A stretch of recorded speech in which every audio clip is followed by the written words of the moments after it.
Luc, chapitre 17. Jésus dit à ses disciples: Il est impossible qu'il n'arrive pas des scandales, mais malheur à celui par qui ils arrivent. Il vaudrait mieux pour lui qu'on mît à son cou une pierre de moulin et qu'on le jetât au fond de la mer que s'il scandalisait un de ses petits. Seigneur, on voit par là même, Seigneur, qu'il est impossible qu'on ne voit jamais aucun scandale, malheureusement. Et cependant, Seigneur mon Dieu, il ne faut pas que cela arrive par nous, car il y a un grand malheur attaché à cela. Garde-nous d'être des sujets de scandale, mais au contraire, Seigneur, que nous soyons irréprochables selon ta parole et rendus inébranlables par ton esprit, car cela est possible. Amen. Prenez garde à vous-même. Si ton frère a péché, reprends-le. S'il se repent, pardonne-lui. S'il a péché contre toi 7 fois dans un jour, et que 7 fois il revienne à toi disant « Je me repens », tu lui pardonneras. De nous, Seigneur mon Dieu, d'être exercés au pardon, Seigneur, envers notre prochain et particulièrement les frères et les sœurs dans la foi. Garde-nous d'avoir un cœur dur, Seigneur, un cœur qui ne pardonne pas. Amen. Les apôtres dirent au Seigneur, augmente-nous la foi. Et le Seigneur dit, si vous aviez de la foi comme un grain de sénévé, vous diriez à ce sycomore, déracine-toi et plante-toi dans la mer, et il vous obéirait. Qui de vous, ayant un serviteur qui laboure ou paie les troupeaux, lui dira, quand il revient des champs, approche vite et mets-toi à table. Ne lui dira-t-il pas au contraire, prépare-moi à souper, ceins-toi et me sers jusqu'à ce que j'aie mangé et bu, après cela, toi, tu mangeras et boiras?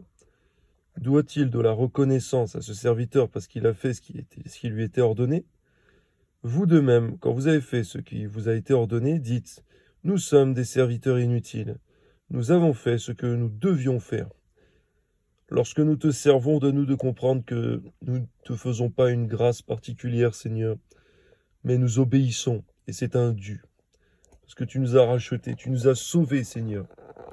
Nous, les chrétiens, les enfants de Dieu, et c'est pour nous un devoir que de te servir. Une nécessité, une évidence. Amen. Jésus, se rendant à Jérusalem, passait par la Samarie et la Galilée. Comme il entrait dans un village, 10 lépreux vinrent à sa rencontre. Se tenant à distance, ils élevèrent la voix et dirent « Jésus, Maître, aie pitié de nous !» Dès qu'il les eut vus, il leur dit « Allez vous montrer au sacrificateur. » Et pendant qu'ils y allaient, il arriva qu'ils furent guéris, gloire à Dieu. L'un d'eux, se voyant guéri, revint sur ses pas, glorifiant Dieu à haute voix. Il tomba sur sa face aux pieds de Jésus et lui rendit grâce. C'était un Samaritain. Jésus, prenant la parole, dit « Les 10 n'ont-ils pas été guéris? Et les 9 autres, où sont-ils? Ne s'est-il trouvé que cet étranger pour revenir et donner gloire à Dieu? » Puis lui dit « Lève-toi, va, ta foi t'a sauvé. » Cela nous fait penser à 3 choses, Seigneur, que d'une part, c'est sur le chemin de l'obéissance qu'il y a la bénédiction, Seigneur, l'obéissance à ta voix, à ta parole, Seigneur. Une deuxième, Seigneur, tu n'aimes pas l'ingratitude. Et d'une troisième, Seigneur mon Dieu, effectivement, ce n'est pas toujours les fidèles, les enfants de Dieu, qui sont les plus reconnaissants, Seigneur. Ça peut aussi être les nouveaux convertis. Mais également, Seigneur, encore que tu appelles au témoignage. Ceux qui ont vécu des choses merveilleuses par toi. Des personnes qui ont été exaucées, qui ont vécu des miracles. Tu t'attends, Seigneur, à ce que les personnes témoignent. C'est aussi ce qui te rend gloire. Pas seulement les nouveaux convertis, Seigneur, de ce que tu as fait pour eux, mais ceux, Seigneur, déjà dans la foi, à qui tu as fait des choses prodigieuses. Tu veux qu'ils témoignent. Amen. Les pharisiens demandèrent à Jésus, quand viendrait le royaume de Dieu? Il leur répondit, le royaume de Dieu ne vient pas de manière à frapper les regards. On dira point, il est ici ou il est là, car le royaume de Dieu est au milieu de vous. Seigneur, on voit qu'ils attendaient encore, Seigneur, un royaume terrestre de la part de Jésus, un règne terrestre. Ce qui explique pourquoi Hérode a voulu persécuter les enfants à la naissance de Jésus et mettre à mort tous ceux qui avaient 2 ans et moins. Mais cependant, Seigneur Jésus, tu savais que tu resterais dans tes limites. Tu n'allais pas chercher une royauté terrestre, tandis que ton royaume est céleste. C'est aussi ce que tu diras à Ponce Pilate. Merci Seigneur, que ton nom soit béni, parce que pour nous, même si plusieurs d'entre nous peut-être règnent sur un pays quelconque sur terre, eh bien, le plus important est le règne spirituel éternel de Jésus-Christ, auquel nous voulons prendre part et nous prenons part par ta grâce. Amen. Et il dit aux disciples, des jours viendront où vous désirerez de voir un des jours du Fils de l'homme, et vous ne le verrez point. On vous dira, il est ici, il est là. N'allez pas, ne courez pas après. Car comme l'éclair resplendit et brille d'une extrémité du ciel à l'autre, ainsi sera le Fils de l'homme en son jour. Mais il faut auparavant qu'il souffre beaucoup, qu'il soit rejeté par cette génération. Merci Seigneur, parce que tu avais une connaissance exacte, parfaite, excellente des Écritures et de ce qui devait arriver dans l'ordre des choses. De nous, Seigneur mon Dieu, à cette même image, Seigneur, d'avoir une excellente connaissance afin de pouvoir l'enseigner. Ce qui arriva du temps de Noé arrivera de même au jour du Fils de l'homme.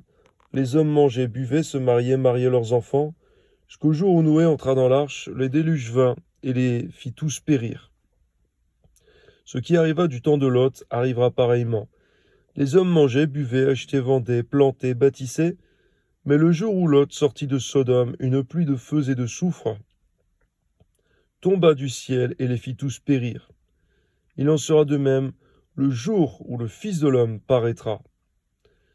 Effectivement, Seigneur, le jour où le Fils de l'homme paraîtra, Jésus-Christ, et lorsque simultanément tu enlèveras ton Église, eh bien on pourra constater, Seigneur, comme Sodome et Gomorrhe, que tu enverras le dépérissement, la destruction par le feu sur terre. Et tous ceux qui n'auront pas fait alliance avec toi périront. Ce sera un jour de vengeance de ta part. Tu as dit, c'est vrai, Seigneur, qu'attendez-vous du jour de l'Éternel? Il sera ténèbres et non lumière. Ce sera un jour de vengeance et non de paix, pour ceux qui n'ont pas fait alliance avec toi. Amen. Ce jour-là, que celui qui sera sur le toit, qui aura ses effets dans la maison, ne descende pas pour les prendre. Que celui qui sera dans les champs ne retourne pas non plus en arrière. Souvenez-vous de la femme de Lot. Celui qui cherchera à sauver sa vie la perdra. Celui qui la perdra la retrouvera. Je vous le dis, en cette nuit-là, de deux personnes qui seront dans un même lit, l'une sera prise, l'autre laissée. De deux femmes qui monteront ensemble, l'une sera prise, l'autre laissée. De deux hommes qui seront dans un champ, l'un sera pris, l'autre laissé. Les disciples lui dirent, où sera-ce, Seigneur? Et il répondit, où sera le corps? Là s'assembleront les aigles. On voit, Seigneur, effectivement que les chrétiens, les enfants de Dieu seront comparés, Seigneur, dans cette parabole à des corps et les anges à des aigles. On voit, Seigneur, effectivement que, eh bien, en ton jour, Seigneur, lorsque tu vas reprendre, lorsque tu vas revenir, tu vas prendre aussi tes enfants simultanément. C'est encore, effectivement, Seigneur mon Dieu, une confirmation de la précédente vidéo, Seigneur, que nous avons fait ensemble, Seigneur, qui indique effectivement qu'il y a un ordre précis pour la chronologie des temps, l'eschatologie, l'étude de la fin des temps, Seigneur, que évidemment c'est toi qui l'as fait, cette eschatologie, Seigneur, cette étude, et tu montres à tes disciples, Seigneur mon Dieu, que les choses arrivent d'une façon bien précise. La seule chose que tu ne donnes pas, effectivement, c'est la date, l'heure, que seul le Père connaît. À toi soit la gloire, Seigneur, dans le beau nom de ton Fils Jésus. Ainsi donc, Seigneur mon Dieu, permets-nous de ne pas regarder aux choses passées, aux choses de ce monde, Seigneur, comme plus importantes que les choses de ton royaume, que ton avènement, que véritablement l'enlèvement, Seigneur, lorsqu'il arrivera. Que ton nom soit béni, à toi soit toute la gloire, au nom de Jésus, Amen.